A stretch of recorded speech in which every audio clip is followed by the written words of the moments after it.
खानदान को गिरफ्तार करना है, कर लो। जमहूरियत, NFCA अवार्ड और 18वीं तरमीम, किसी पर अपना मौक़िफ़ तब्दील नहीं करेंगे। Chairman People's Party Bilawal Bhutto Zardari की एहतसाब अदालत के बाहर मीडिया से गुफ्तगू। कहा, आवाम और वकला को अदालत आने से रोका गया। ये सब जज पर दबाव डालने की कोशिश थी या हम पर? जरदारी का इतना डर है कि इस्लामाबाद की तमाम पुलिस यहां खड़ी कर दी। कहा, एक जज कोरोना और बीमारी की वजह से आसिफ जरदारी को वीडियो लिंक पर लाता है। एक अदालत में जबरदस्ती आसिफ अली जरदारी को पेश कराया जाता है। ये हमारे और हमारे खानदान के साथ नफ्सियाती खेल खेल रहे हैं। आज ये हमारे साथ हो रहा है, कल ये किसी और के साथ हो सकता है।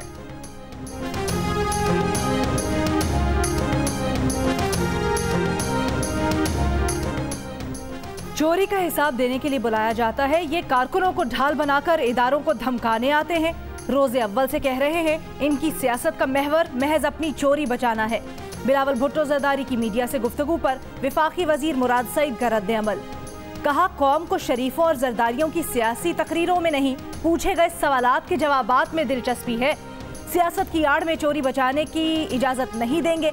कौम की लूटी दौलत वापस लौटाने के अलावा कोई चारा नहीं।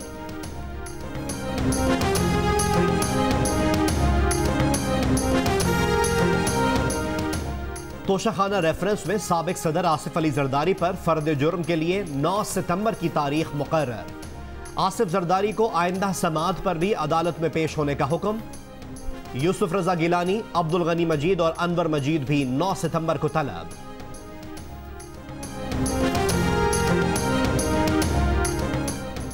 तोशाखाना रेफरेंस केस में एहतसाब अदालत ने साबिक वजीर आजम मियां नवाज शरीफ पर फर्द जुर्म आयद करने की कार्रवाई 7 सितंबर तक मुअख्खर कर दी।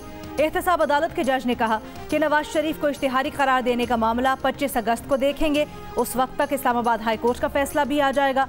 नवाज शरीफ ने तोशाखाना रेफरेंस में एहतसाब अदालत के वारंट गिरफ्तारी और इश्तिहारी करार देने की कार्रवाई को इस्लामाबाद हाई कोर्ट में चैलेंज कर रखा है।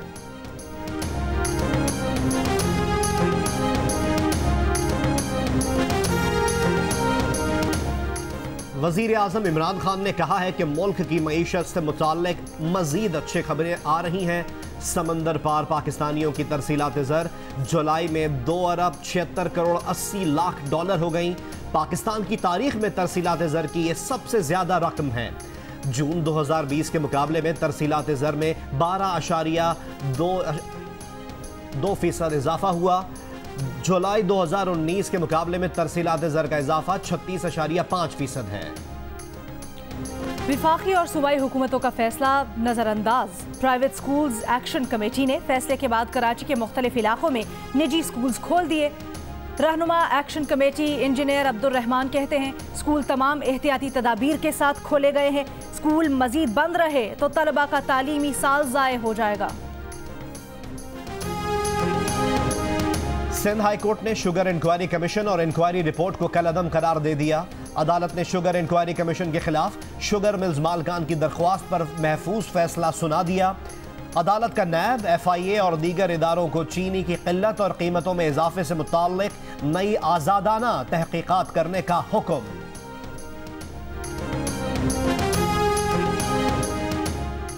वजीर आला पंजाब उस्मान बुज़दार के खिलाफ शराब का लाइसेंस जारी करवाने का केस।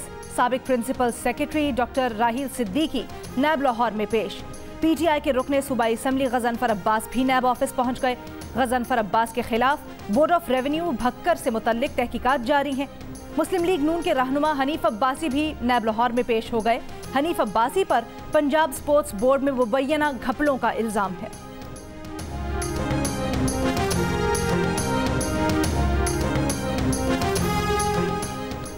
पाकिस्तान मुस्लिम लीग नून की तर्जुमान मरियम औरंगजेब ने हनीफ अब्बासी को लाहौर नैब तलब करने की शदीद मजम्मत करते हुए कहा है कि नैब न्याजी गठजोड़ आवाम की खिदमत करने वालों को सजा देने के सियासी इंतकाम के मिशन पर है। नैब न्याजी गठजोड़ जो मर्जी हथकंडे अख्तियार किए, नवाज शरीफ की टीम को खौफजदा नहीं कर सकता। कराची के मसाइल हल करने तहरीक इंसाफ, पीपल्स पार्टी और MQM मिलकर काम करेंगे। तीनों जमातों का इत्तफाक। मेयर कराची वसीम अख्तर का कहना है कि 3 जमाती इत्तफाक राय के बगैर शहर में NDMA अपने काम के लिए FWO से मदद हासिल करेगी।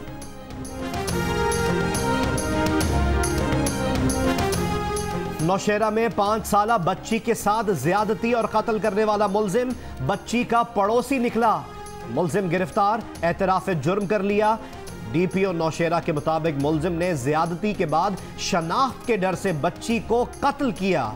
मुलजिम के घर से बच्ची के खून आलूद कपड़े भी बरामद कर लिए गए। बच्ची के लापता होने के बाद 18 साला मुलजिम बच्ची की तलाश में रिश्तेदारोरों के साथ साथ घूमता रहा।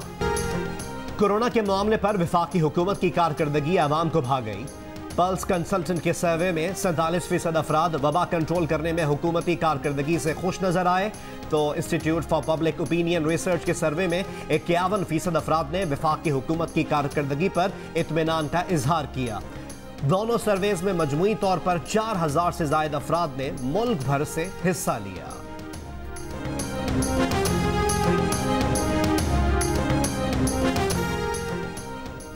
सेहवड़ में लाल शहबाज कलंदर का मज़ार आम ज़ायरीन के लिए खोल दिया गया। महकमा औकाफ के मुताबिक कोरोना वायरस के बाद मज़ार 14 मार्च से बंद था।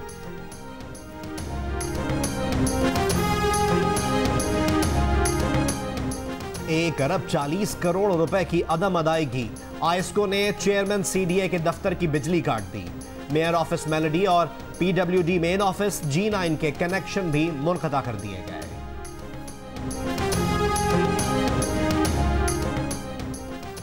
एडिटर इन चीफ जंग और जियो ग्रुप मीर शकील उर रहमान 157 रोज से कैद में।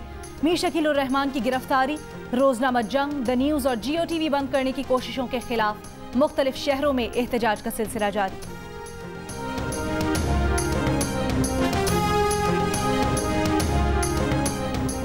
साउथहैम्पटन टेस्ट ड्रॉ की जानिब गामजन। बारिश और खराब मौसम के बायस 4 रोज में सिर्फ एक इनिंग्स ही खेली जा सकी। पहली इनिंग्स में पाकिस्तान के 236 रन के जवाब में आज आखिरी रोज इंग्लैंड 7 रन एक खिलाड़ी आउट पर इनिंग्स दोबारा शुरू करेगा। 3 टेस्ट मैचेस की सीरीज में मेजबान टीम को 1-0 से बढ़तरी हासिल है।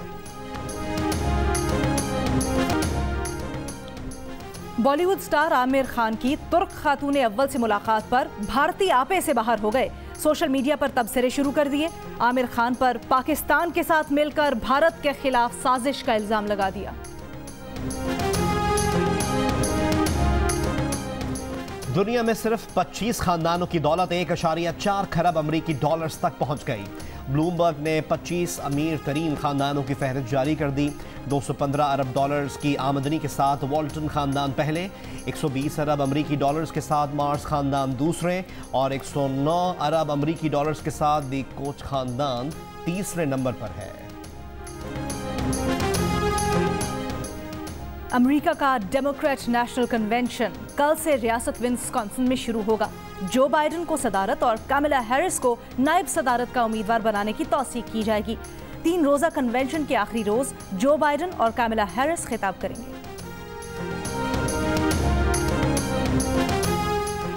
फिल्मी सितारे हों या बिजनेस टाइकन, इनकी शादियां भी महंगी और तलाक भी महंगी। जनूबी कोरिया के अदाकार सांग जोंग की 1 साल बाद ही तलाक हो गई। 85 मिलियन डॉलर्स के असासे जोड़े में तकसीम होंगे। माजी में दुनिया की सबसे महंगी तलाक दुनिया के अमीर तरीन शख्स जेफ बेजोस की हुई। उनकी अहलिया को तलाक के बाद 35 अरब डॉलर मिले। भारतीय अदाकार ऋतिक रोशन ने तलाक के बाद सुजैन को 50 मिलियन अमरीकी डॉलर्स अदा किए थे। और पाकिस्तान की मारूफ फिल्मी अदाकारा शबनम आज अपनी 78वीं सालगिरह मना रही हैं।